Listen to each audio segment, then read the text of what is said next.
오늘 요번 시간은 항등식이라는 거를 배울 거야. 지금 요 파트를. 전에 뭘 배웠냐? 우리가 지금 큰 주제는 다항식이라는 주제 안에서 다항식을 가지고 더하고 빼고 곱하고 하는 연산을 배우고 있거든. 곱하고 나누고, 이 다항식의 연산 중에 나눗셈 연산 있잖아. 나눗셈 연산에서 더 깊이 들어갈 거야. 그러려면은 뭔가 나누기를 심도 있게 공부를 하면은 나머지 정리라는 공식화된 식을 배우게 되고, 결국 다항식을 단위식으로 쪼개서 곱의 연산으로 표현하는 게 인수분해잖아. 그러면 결국 이것도 식의 나눗셈이라고 볼 수 있는 거지. 저번 시간에 우리 배운 다항식을 더하고 곱하고 나누고 해서 나누기에 좀 더 깊은 공부를 할 거야. 그게 지금 배우는 나머지 정리와 인수분해 이쪽 분야야. 그 전에 결국에는 좌변의 식과 우변의 식이 똑같다라고 성립되는 항등식을 먼저 개념으로 이야기를 해보자. 26쪽이야. 등호가 들어간 식들을 모두 우리가 등식이라고 이야기를 해. 그 중에 이제 방정식이 있고 항등식이 있는 거지. 우리가 겪은 1차 방정식을 생각해보면 거기에 특정값을 대입을 해야 등호가 만족됐었지. 그게 방정식이었고, 지금 배울 항등식은 항상 always 등호가 성립되는 식. 우리가 이제 이 단원 다음으로는 실수에서 벗어난 수의 개념을 배우거든. 그래서 뭐 어떤 실수를 대입을 한다 해도 그 등식이 항상 참이되는 그런 식을 만나게 되는데, 그게 항등식이라고 그래.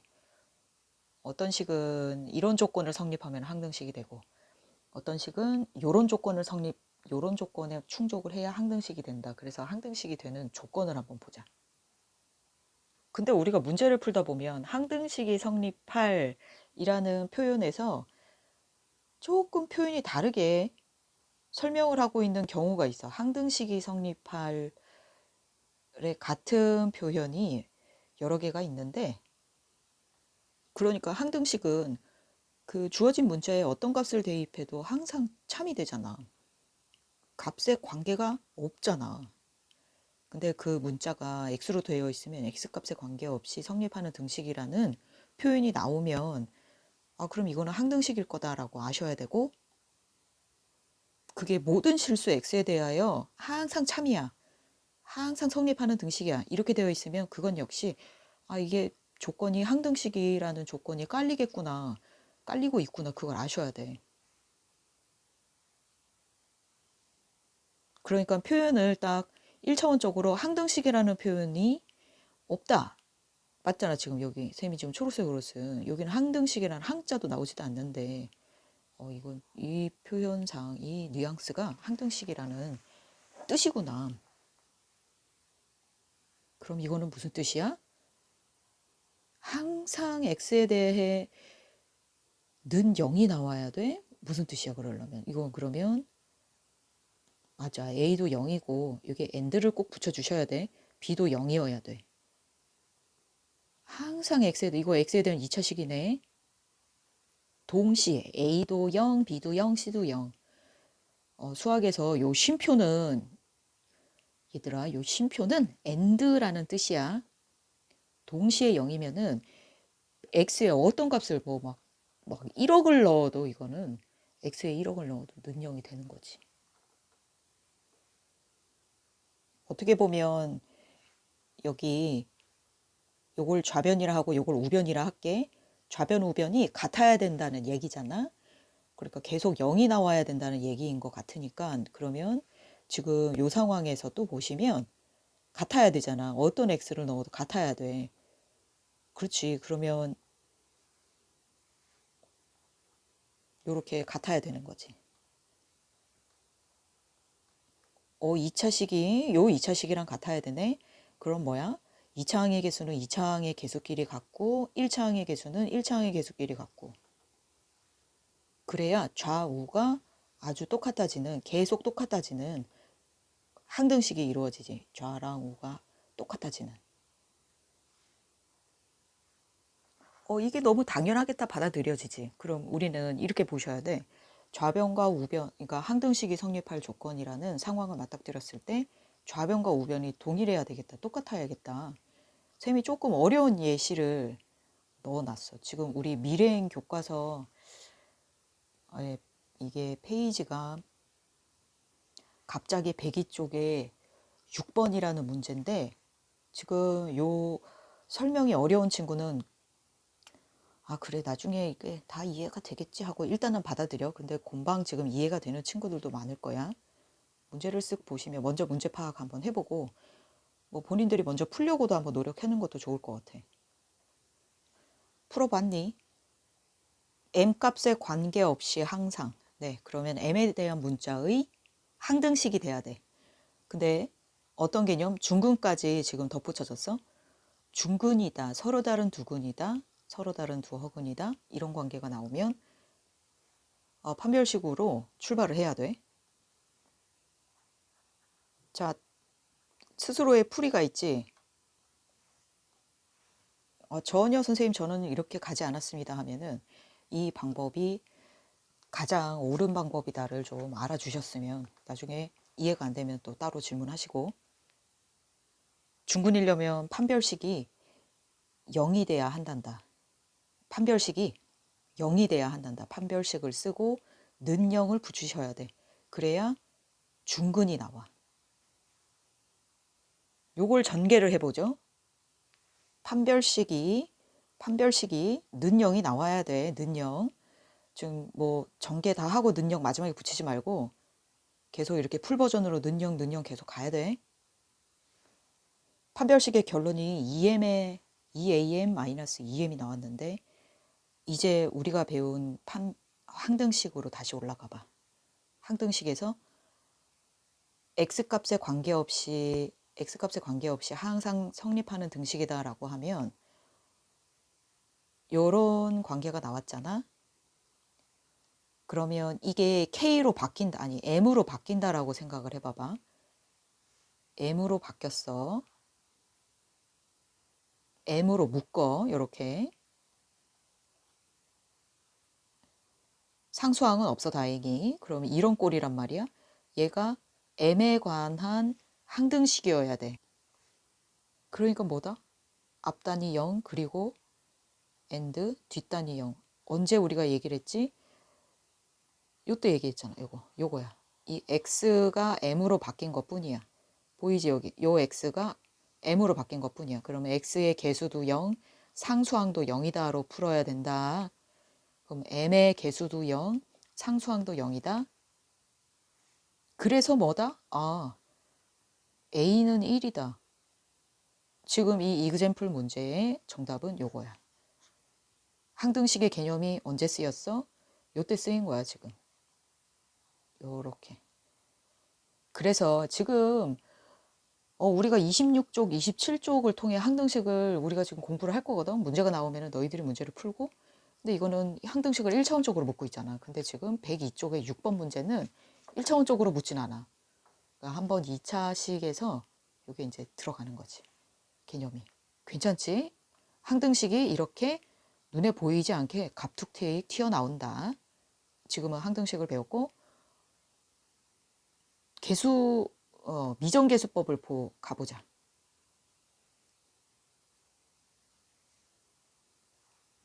괜히 어려운 말이 아니야.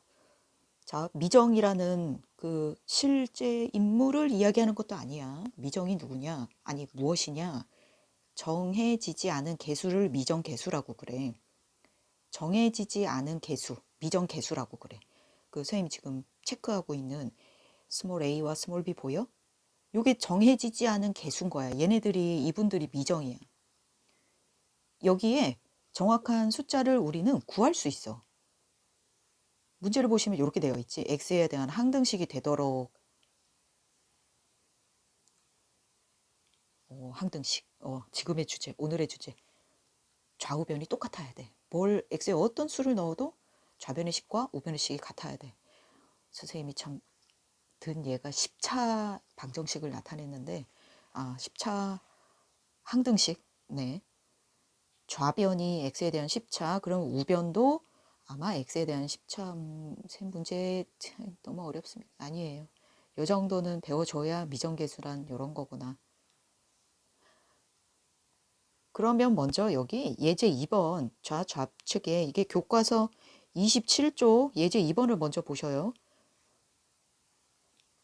여기 풀이 1이 얘들아